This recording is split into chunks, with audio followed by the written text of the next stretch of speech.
Cái món thịt kho tàu của mình nè các bạn thấy không? Cái màu nó rất là đẹp luôn. Đó, cái món này mình ăn với lại dưa kiệu nè, dưa món rồi đó các bạn, dưa chua đồ ăn rất là ngon.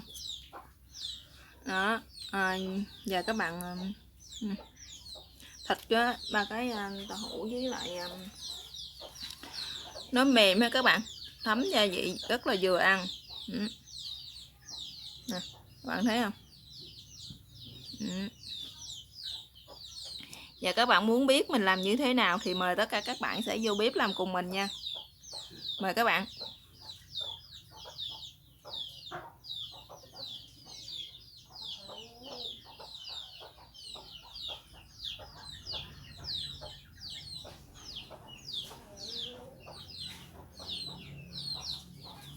Bạn hôm nay mình sẽ chia sẻ với các bạn cái món là thịt kho tàu ha, nhưng mà đồ chay nha các bạn. Trước tiên thì mình sẽ có đây là 2 miếng đậu hũ trắng ha, đây là 500g một cái trái bí xanh nè các bạn, với lại mình sẽ sử dụng một cái trái ớt lớn này ha, một ít hành, một ít cái lá hành đó các bạn, để một lát nữa mình sẽ cột cái phần lại ha. Nếu các bạn nào mà thuần chay không xài hành đó, thì các bạn có thể xài cái lá hẹ cũng được. Đây là gia vị thì mình sẽ có đây là 30g đường chảy nè các bạn, đường thuốc lốt ha. Nếu các bạn không sử dụng đường thuốc lốt thì các bạn có thể sử dụng đường cát cũng được.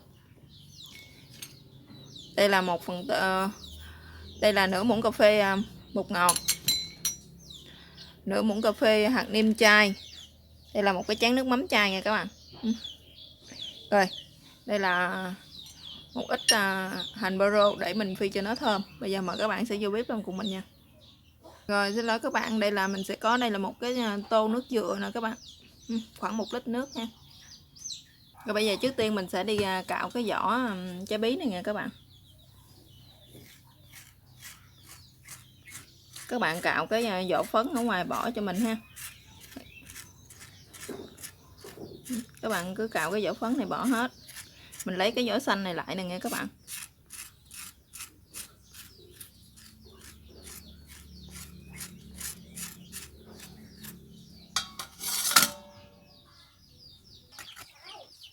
Rồi bây giờ trái bí mình đã cạo cái vỏ lớp ngoài xong ha. Giờ mình cũng đã rửa sạch rồi đó các bạn. Giờ mình sẽ đem đi cắt nó nha. Thì các bạn cắt cái đầu này bỏ một khúc ha.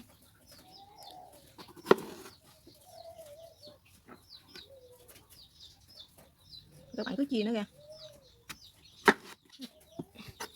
Rồi cái đít này mình cũng bỏ một khúc luôn.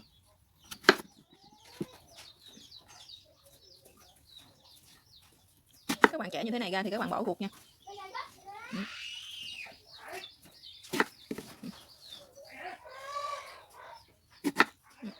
Đó thì các bạn cứ làm như vậy đi.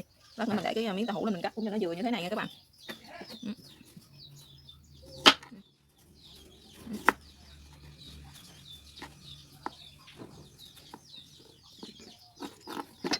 Rồi, mình chỉ sử dụng phân nửa thôi các bạn.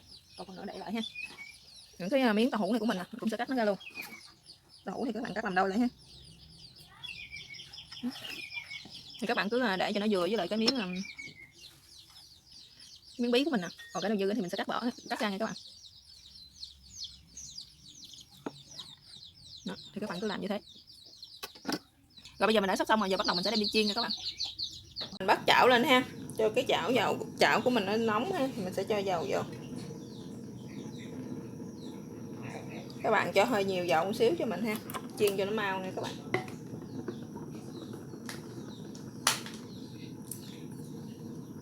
Rồi bây giờ cái chảo dầu của mình nó đã nóng rồi đó các bạn. Bây giờ mình sẽ bỏ tàu hũ vô mình chiên trước ha.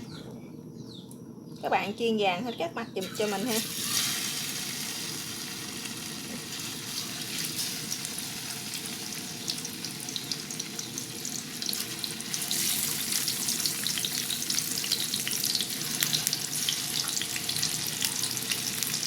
Còn cái hoàng bí này thì các bạn chiên cho mình cái lớp da của nó ở dưới thôi.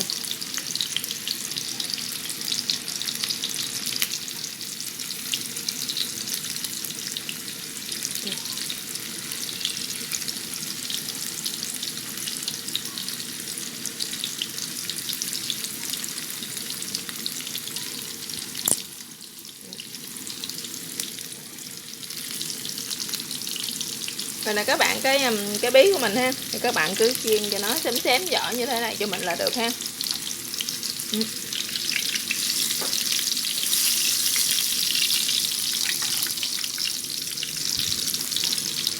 Các bạn,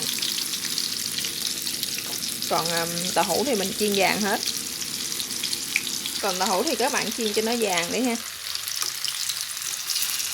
Đó, nó vàng như thế này thì mình chở các bạn.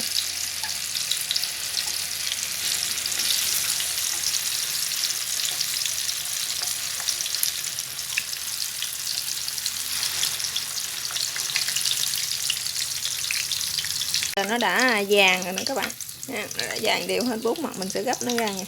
Các bạn gấp nó ra để một miếng giấy thấm dầu các bạn ha, cho nó rút bớt dầu đi.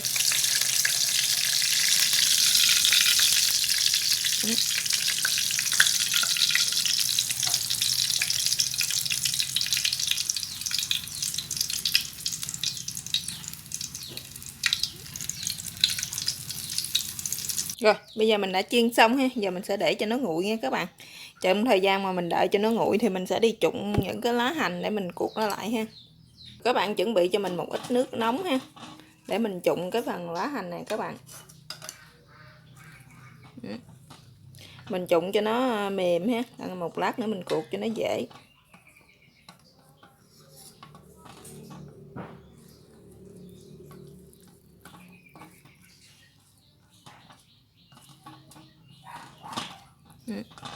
Các bạn trụng cho nó héo như thế này là được rồi nè các bạn. Mình sẽ gấp ra. Các bạn, bây giờ cái đậu hũ của mình nó đã nguội ha, bây giờ bắt đầu mình sẽ làm thôi nha các bạn.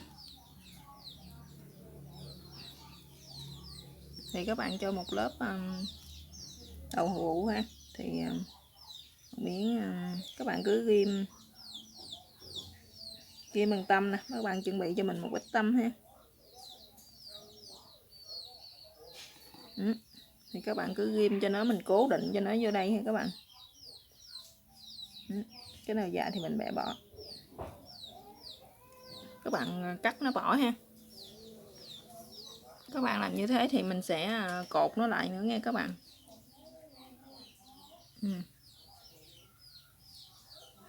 Đó. Cái này nó hơi dài vậy các bạn, cái cọng lá của mình nó hơi ngắn ha.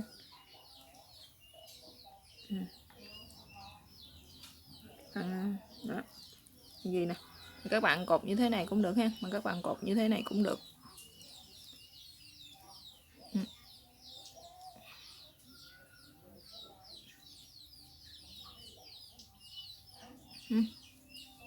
Nó thì các bạn cứ cột làm như thế thì cho đến hết các bạn những cái miếng này của mình nha các bạn.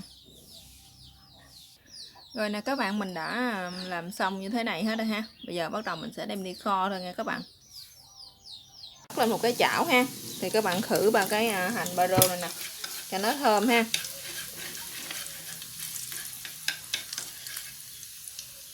Rồi mình sẽ cho nước dừa vô nha các bạn.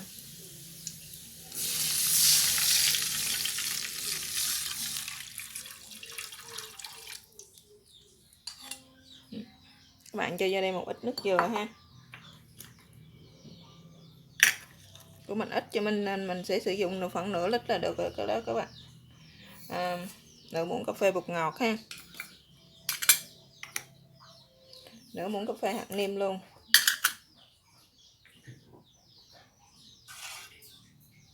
một chén nước mắm chai nha các bạn.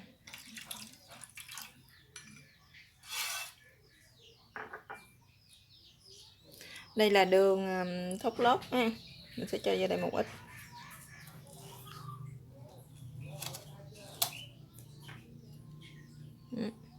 Bây giờ mình sẽ bắt bếp lên.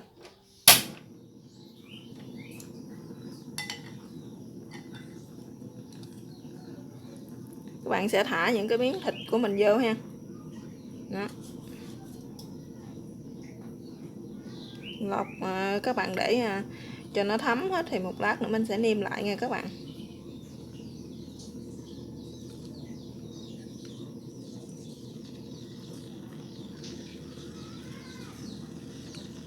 Các bạn kho cho cái phần nước này nè cho nó sệt lại, cho nó kẹo, hạ bớt nước lại luôn nha.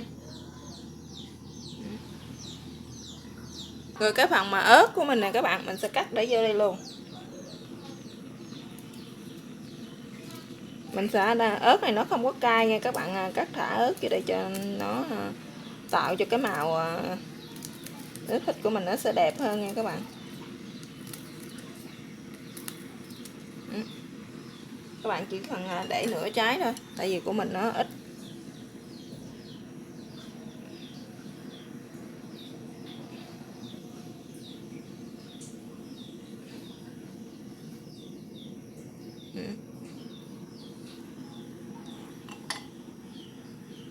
Các bạn sẽ để vào đây cho mình một ít màu caramel nha các bạn. Các bạn còn gọi là nước màu á các bạn nha, cho tạo lên cái màu nó vàng tự nhiên đẹp hơn nha.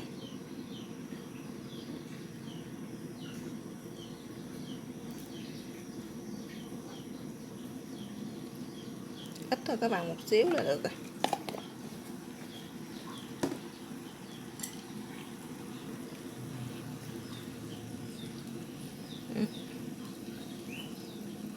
Như thế là được rồi đó các bạn. Một lát nữa mình kho xong nước nó sắc bớt lại, mình sẽ niêm nó lại nha các bạn. Rồi như thế thì các bạn đợi cho nó sôi thiệt nhiều lên ha, thì các bạn lúc đó thì các bạn sẽ hạ cái lửa cho nó thiệt nhỏ xuống. Lúc mình sôi nhiều lên một lát á, nó thấm gia vị vô thì các bạn để lửa riu riu là được. Kho nãy giờ đã được 20 phút rồi đó các bạn.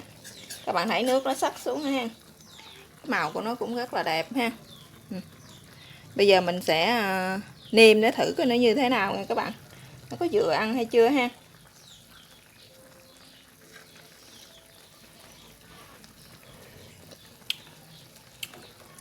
Khẩu vị của mình thì nó đã vừa, còn khẩu vị gia đình của các bạn như thế nào thì các bạn có thể gia giảm gia vị theo tùy ý của mỗi gia đình ha.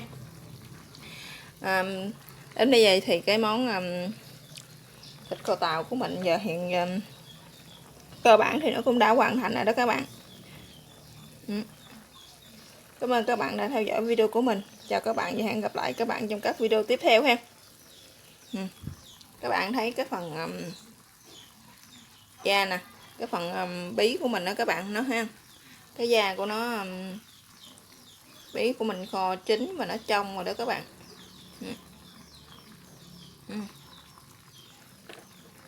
Nó giống như cái miếng mỡ rồi đó các bạn.